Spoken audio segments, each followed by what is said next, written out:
Hi, welcome back to MR Fishing Ohio. Today I'm going to be talking about my rod and reel combos that I'll be using this year, mostly in the spring. I'll probably revisit this topic when it gets closer to summer, when I use more finesse type stuff. But to start out, I only have one spinning rod and reel that I'm going to be using earlier on in the year. I don't do a lot of stuff with spinning early on, and I'm really only using it for finesse swim baits. That's pretty much it.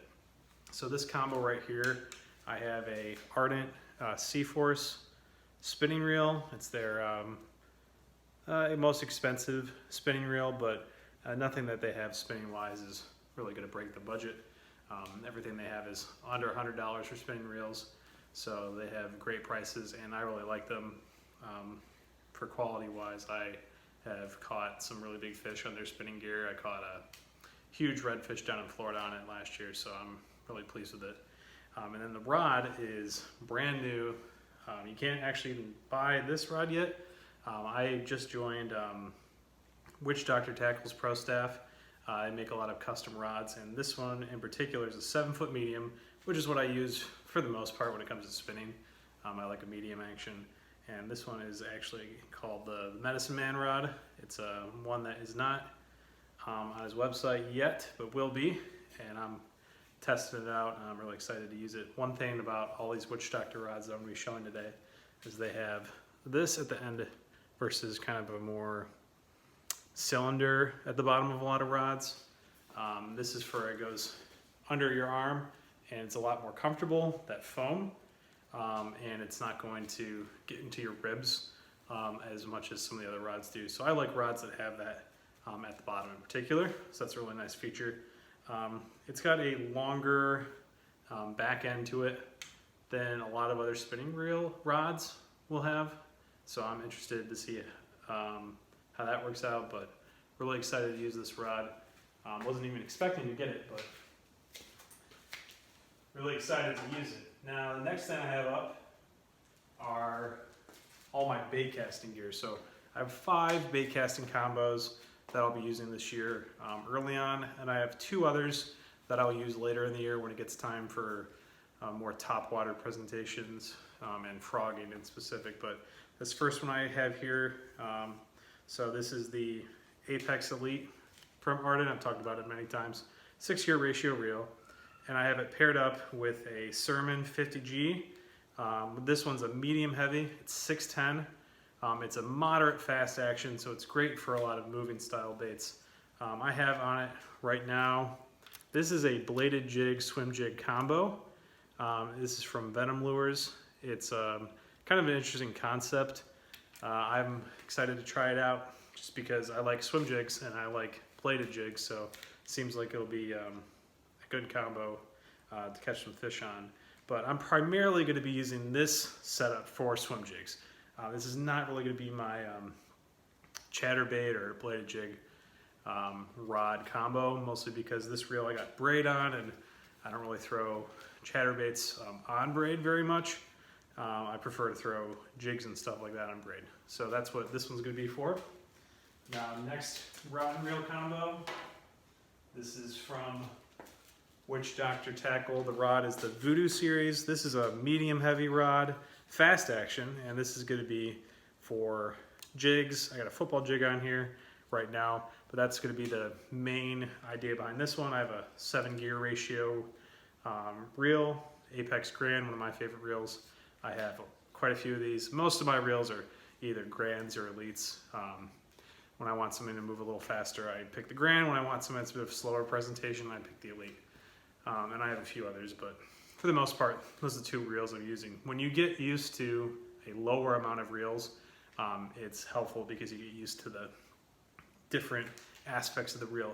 Having a lot of different variety in reel can kind of make it more difficult, especially if you don't use it very much. You'll get in a good pattern, and then when you switch it up, it gets a little muddy for you. So I think that's one recommendation I have anyway, is that when you're getting new rods and reels, it's not a bad thing to buy a lot of the same reel, because if you find something you like, why would you not want to buy that reel? Now, this is mostly going to be, like I said, jigs, flipping. I'm not really going to be doing big long casts with this, but it's a stiffer rod than the other combos I have. Next up, this is a rod and reel combo I'm probably going to use the least this spring. It's kind of like a backup, and that's because I'm kind of counting on bad weather if I'm bringing this one along. This is a Sermon 50G like the other one. It's a longer rod, it's 7.2, and this is going to be my backup spinnerbait rod early on in the year. Because if I have really bad wind, I'm not really keen on throwing fluorocarbon because I just don't want the backlashes, because fluorocarbon is more likely to get a backlash, especially if you happen to cast in the wind, you're just asking for it. So this one, I have braid on here. Now later in the year, this is going to be my whopper plopper, buzzbait, that style rod and reel combo. So I'll be using this more later on in the year, and in the spring, it's for bad weather. Speaking of spinnerbaits, this next one is probably going to be the rod and reel combo I use more than anything else.